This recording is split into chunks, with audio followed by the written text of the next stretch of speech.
کہ اگر be be مظلومہ ہیں تو ان کے فضیلتیں بہت زیادہ ہیں، کیونکہ پروردگار عالم نے جو جوڑے بنائے ہیں آسمانوں پر، یہ وہ واحد جوڑا کہ جو آسمان پر بنا، اور جو جوڑے آسمانوں پر بنائے گئے انہیں ایک ہی طرح کا بنایا، اور ایسے ہی ہم نے زمین پہ دیکھا جو پروردگار جوڑے بناتا ہے، کہاں سے کہاں جا کے شادیاں ہو جاتی ہیں اور مل جاتے ہیں، لیکن اس کے بعد نیچر ایسی مل رہی ہوتی ہے میاں بیوی کی، تو یہ پروردگار کی قدرت کا نظام ہے۔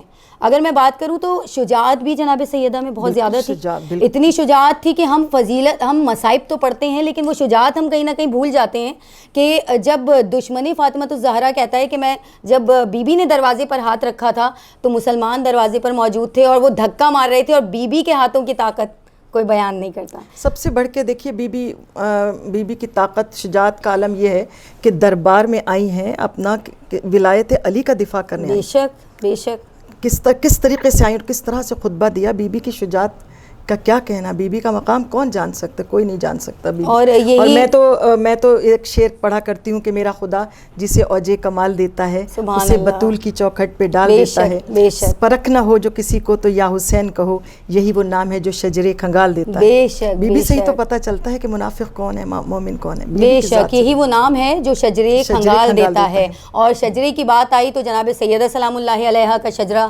کہ بچے ایسے کہ بیٹیاں زینب و ام کلثوم جیسی بیٹیاں، اور بیٹے ہیں تو جوانان جنت کے سردار، اس گھر میں پلے، اس آغوش میں پلے ہوئے بچے ہیں۔ تو میں تھوڑی سی تربیت کی طرف میں چاہوں گی کہ آج کی خواتین اگر تربیت کریں تو جناب سیدہ سلام اللہ علیہا کی تربیت کے اس میں کس طریقے سے تربیت کریں۔ دیکھیں بڑا یہ آج کے دور کا بہترین سوال ہے اور جس پہ ہر ماں کو فکر کرنی چاہیے، اس لیے کہ جب ایک بچہ کسی کی آغوش میں، ماں کی آغوش میں آتا ہے نا، تو روایت کہتی ہے کہ اس ماں پر نبیوں کی ذمہ داری عائد ہوتی ہے۔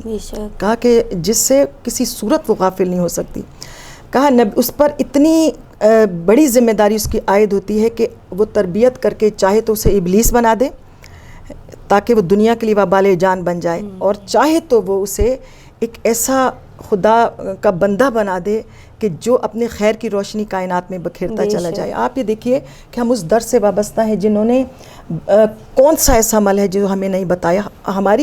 ہماری سوچ ہے اور ہماری غلطی ہے کہ ہم اپنے مولا کے ارشادات کو نہیں پڑھتے۔ مولا میرے چھٹے امام جعفر الصادق ارشاد فرماتے ہیں کہ جب بچہ 7 سال کا ہو تو اس کو آزاد چھوڑ دو، یعنی یہ تربیت کا اصول بتا رہے ہیں، کہتے ہیں وہ اس کو آزاد چھوڑ دو تاکہ وہ اپنا آزاد، پھر اس کے بعد کہا اسے اگلے 7 سال اس کی تربیت کرو، اور کہا اس سے جب اگلے 7 سال یعنی جب وہ بڑا ہو جائے تو اس کو اپنے ساتھ کام میں لگا لو۔ سبحان اللہ۔ اور اس کے بعد میرے مولا میرے امام موسیٰ کاظم علیہ السلام کہتے ہیں کہ اپنے بچے کو بچپنے میں اچھلنے کودنے دو تاکہ بڑا ہو کر حلیم الطبع اور خوش مزاج بن سکے۔ سبحان اللہ۔ پتہ چلا کہ جو بچے بہت سختی میں پلتے ہیں، میں جب یہ مولا کے میں نے ارشاد پڑھا اور میں نے مولا کا یہ ارشاد پر غور کیا، تو آپ یہ دیکھیں کہ آج کل جو ہمارے ہاں بچوں کی تربیت کا فقدان ہے، اس کی وجہ یہ ہے کہ میں کہتی ہوں ہم سے بہتر طور پہ انگریز سمجھتے ہیں اس بات کو کہ ماں کی آغوش بے شک بہترین درسگاہ ہے، کم از کم 5 سال کے لیے بے شک بچے کی تربیت کے لیے ماں کی آغوش۔ ہمارے یہاں کیا ہو گیا کہ ہمارے یہاں 2.5 سال کا بچہ ہوتا ہے، ابھی پیمپر پہننے کے قابل وہ ہوتا ہے بچہ کہ اسے اسکول میں داخل کر دیا جاتا ہے۔ آپ یہ دیکھیے جب اس سے ماں کی آغوش چھن گئی تو اس کی تربیت کیسے ہوگی، اور دوسری بات میں نے دیکھا کہ میں سب خواتین سے معذرت کے ساتھ میں بھی ان میں شامل ہوں، میں نے یہ دیکھا کہ آج کل کی عورت یہ چاہتی ہے، آج کل کی خاص طور پہ ماں یہ چاہتی ہے کہ باپ جو ہے وہ آفس سے آ کے بچے کو پڑھائے، اور باپ چاہتا ہے کہ ماں اس کو پڑھائے، ماں اس کی تربیت کرے، تو اسی آپس میں جھگڑے میں بچہ جو ہے پس جاتا ہے۔ اور پھر مجھے بتائیے کہ آج کل کا تو دور خیر اتنا پورا شبھ دور ہے کہ ہر بچے کے ہاتھ میں موبائل ہے، بچہ رو رہا ہے موبائل پکڑا دیا، یعنی دیکھ رہے کہ ہم بچے کو کیا دے رہے ہیں، بچہ کتنا اپنے ایمان سے دور ہو رہا ہے، کس قدر۔ تو بس یہ ہے کہ بچے کی تربیت ہمارے لیے تو رول ماڈل جناب سیدہ کا گھر ہے۔ آپ یہ دیکھیے کہ حدیث قصہ مکمل جناب سیدہ کا اخلاق ہے۔ بالکل بے شک۔ ہمیں منع کیا گیا کہ ہم اپنے بچے سے بہت سختی سے بات نہ کریں، بچے کو ڈانٹے نہیں، جھڑکے نہیں، لیکن جناب سیدہ کا جب ہم حدیث قصہ پڑھتی ہیں تو کس قدر خوبصورتی سے بات کرتی ہیں کہ میرے میوائے دل، اے میرے نور نظر، اتنی خوبصورت کہ اگر آپ اس کا اردو میں ترجمہ پڑھیں تو آپ بے ساختہ جناب سیدہ کے اخلاق کا مکمل نمونہ آپ کے سامنے آ جائے گا کہ کیسی ماں ہے، بالکل کس طرح کی ماں ہے، کس طرح سے، اور میں کہتی ہوں جب ایسی ماں ہو تو آغوش سے حسن حسین جیسے شہزادے. بالکل، کہ وہ ایک شعر ہے نا کہ جنت کے شہزادوں کی جنت ہے فاطمہ، کیونکہ بی بی فاطمہ تو زہرا کے قدموں میں امام حسن اور حسین کی جنت ہے، اور وہ خود شہزادے ایسے ہیں کہ وہ جنت کے شہزادے ہیں. اور بے شک پہلی درسگاہ جو ہے وہ ماں کی گود ہوا کرتی ہے. تو ہم شب قدر کی جانب دوبارہ آتے ہیں، اور ہمارا جو سوال تھا کہ تنزل الملائکۃ والروح، اس آیت میں پروردگار عالم جو روح اور ملائکہ کی بات کر رہے ہیں، تو کون سے ملائکہ ہیں جو آسمان سے اترتے ہیں، زمین پر آتے ہیں، اور کیا چیز وہ لوگوں کو دے کر جا رہے ہوتے ہیں، اور کس امام کے پاس پھر وہ ہمارے پاس سے ہماری تقدیروں کو لے کر جاتے ہیں؟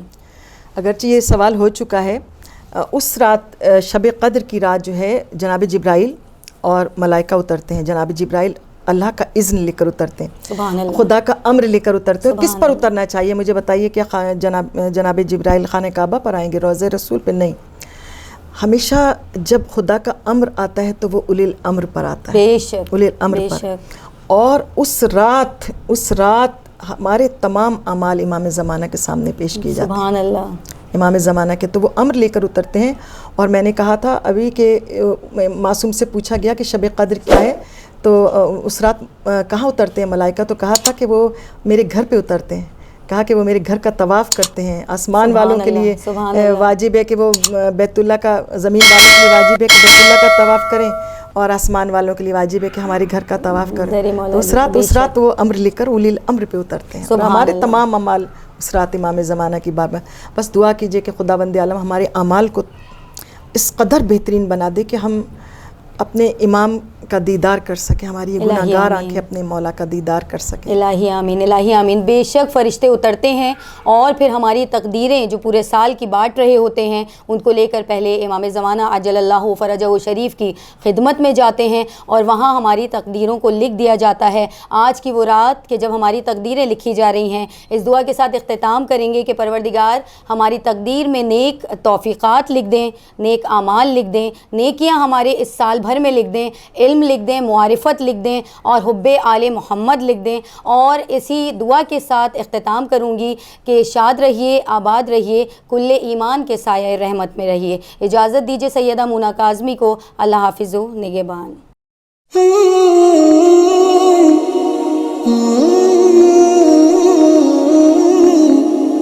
Mm-hmm.